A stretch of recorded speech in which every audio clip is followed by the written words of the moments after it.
When Benjamin Franklin exited the Constitutional Convention, he was asked by a woman, "Sir, what have you given us?" His immediate response was, "A republic, ma'am, if you can keep it." Yet most Americans today have been persuaded that our nation's governmental system is a democracy and not a republic. The difference between these two is essential in understanding Americanism and the American system. Before we discuss political systems, however, it's helpful to address the confusion that has been spread about the political spectrum. Many have been led to believe that the political spectrum places groups such as communists on the far left, fascists or dictators on the far right, and political moderates or centrists in the middle. However, a more accurate political spectrum will show government having zero power on the far right to having 100% power on the far left. At the extreme right, there is no government. The extreme left features total government under such labels as communism, socialism, Nazism, fascism, princes, potentates, dictators, kings, any form of total government. Those who claim that Nazis and fascists are right-wing never define their terms. This amounts to spreading confusion. Toward the middle of the political spectrum can be found the type of government limited to its proper role of protecting the rights of the people. That's where the Constitution of the United States is. Those who advocate such a form of government are really constitutional moderates. So let's analyze the basic forms of government. They are monarchy or dictatorship ruled by one, oligarchy ruled by a few, democracy ruled by a majority, republic ruled by law, and anarchy, which is ruled by no one. In discussing these five, we'll see that they can be narrowed down to even fewer. Looking first at monarchy or dictatorship, this form of government doesn't really exist in the practical sense. It's always a group that puts one of its members up front. A king has his council of nobles or earls, and every dictator has his bureaucrats or commissars, the men behind the scenes. This isn't ruled by one, even though one person may be the visible leader. It's ruled by a group. So let's eliminate monarchy, dictatorship, because it never truly exists. Oligarchy, which is ruled by a group, is the most common form of government in all history. And it is the most common form of government today. Most of the nations of the world are ruled by a powerful few, and therefore oligarchy remains. At the other end, we find anarchy, which means without government. Some people have looked over history and found that many of its worst crimes were committed by governments, so they decided that having no government might be a good idea. But this is a mistake, because as the ancient Greeks stated, without law there can be no freedom. Our founding fathers agreed and held that some amount of government is a necessary force in any civilized, orderly society. In a state of anarchy, however, everyone has to guard life, liberty, and property, and the lives of family members. Everyone must be armed, and movement is severely restricted because one's property has to be protected at all times. Civilized people have always hired someone to do the guarding, a sheriff, a police force, or some branch of government. Once law enforcement was in place, the people were freer. They could leave their property, work in the fields, and so on. In short, the proper amount of government makes everyone freer.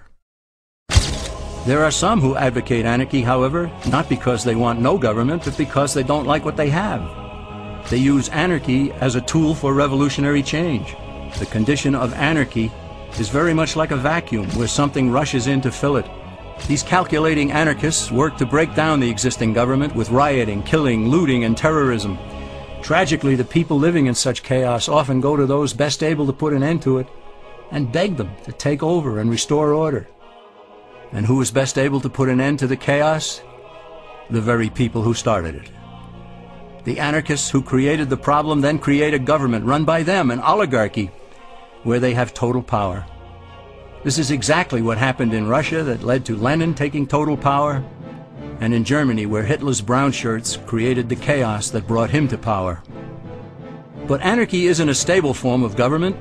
It's a quick transition from something that exists to something desired by the power-hungry. It's a temporary condition, and because it isn't permanent, we eliminate it as well. The word democracy comes from two Greek words, demos, meaning people, and kratein, meaning to rule. Democracy, therefore, means the rule of the people, majority rule. This, of course, sounds good, but suppose the majority decides to take away one's home, or business, or children. Obviously, there has to be a limit. The flaw in democracy is that the majority isn't restrained. If more than half the people can be persuaded to want something in a democracy, they rule. What about republic? Well, that comes from the Latin, res meaning thing, and publica meaning public. It means the public thing, the law. A true republic is one where the government is limited by law, leaving the people alone. America's founders had a clean slate to write on. They could have set up an oligarchy. In fact, there were some who wanted George Washington to be their king. But the Founding Fathers knew history, and they chose to give us the rule of law in a republic, not the rule of a majority in a democracy. Why? Let's demonstrate the difference in the setting of the Old West. Consider a lynch mob in a democracy. 35 horseback riders chase one lone gunman. They catch him, and they vote 35-1 to hang him. Democracy has triumphed, and there's one less gunman to contend with. Now consider the same scenario in a republic. The 35 horseback riders catch the gunman and vote 35-1 to hang him, but the sheriff arrives, and he says, "You can't kill him. He's got his right to a fair trial." So they take the gunman back to town. A jury of his peers is selected, and they hear the evidence and the defense, and they decide if he shall hang. Does the jury even decide by majority rule? No, it has to be unanimous or he goes free. The rights of the gunman aren't subject to majority rule but to the law. This is the essence of a republic.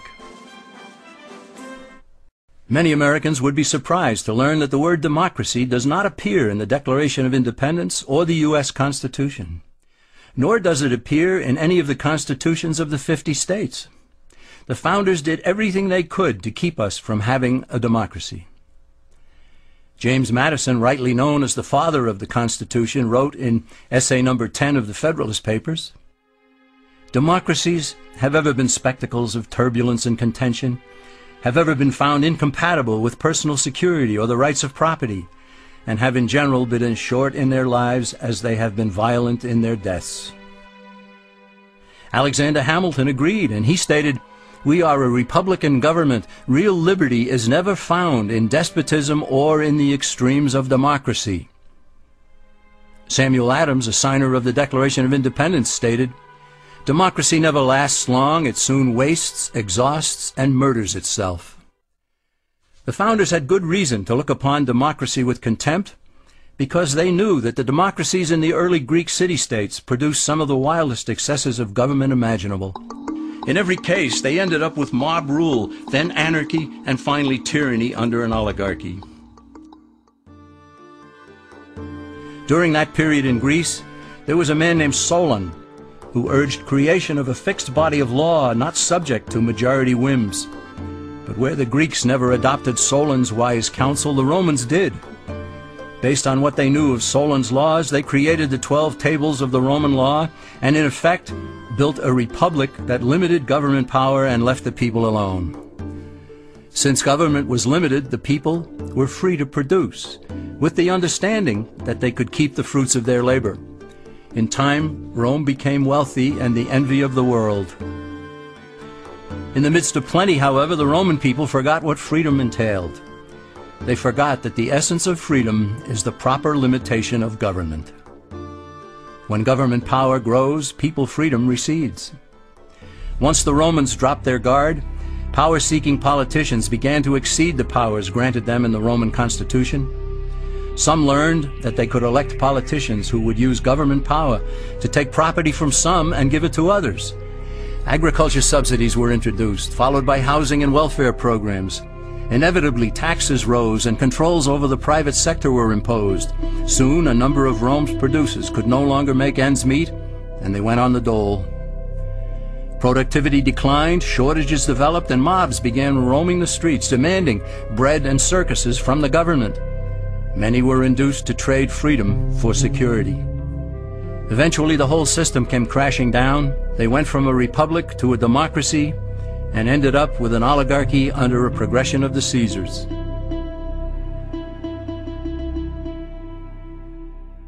Thus, democracy itself is not a stable form of government. Instead, it is the gradual transition from limited government to the unlimited rule of an oligarchy. Knowing this, we as Americans are ultimately left with only two choices.